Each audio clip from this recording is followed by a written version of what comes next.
Madame, monsieur, bonsoir, merci de votre fidélité à l'information sur France 3. Voici vos titres en Picardie. Nous irons à Château-Thierry où une association a été créée pour défendre une piscine désaffectée. L'équipement a fermé en 2016 et devrait être rasé pour faire place à des restaurants. Elle avait été inaugurée en 1971, elle a fermé ses portes en 2016. L'ancienne piscine de Château-Thierry pourrait être démolie. Plusieurs restaurants prendraient sa place, mais une association ne l'entend pas de cette oreille. Elle défend l'équipement, convaincue de son intérêt architectural.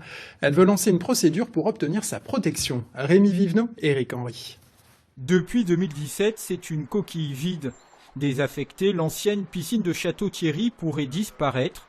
Pour ses admirateurs, elle reste pourtant le témoignage d'une évolution essentielle de l'architecture survenue à la fin des années 60.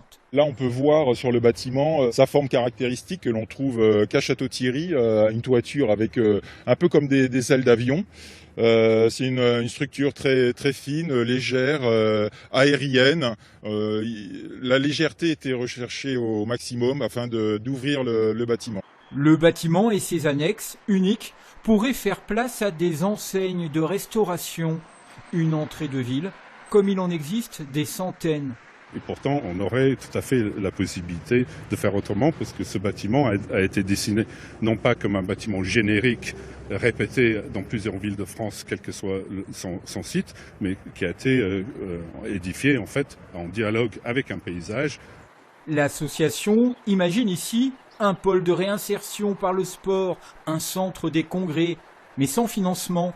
La municipalité, elle, pensait avoir éteint la polémique. Pendant l'été, on a bien entendu leurs arguments qui étaient de pouvoir conserver la structure.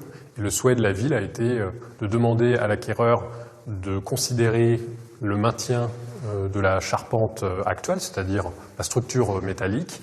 L'acquéreur a accepté, donc aujourd'hui, pour moi, il n'y a plus de débat. La partie principale du bâtiment sera préservée. Mais rien n'y fait.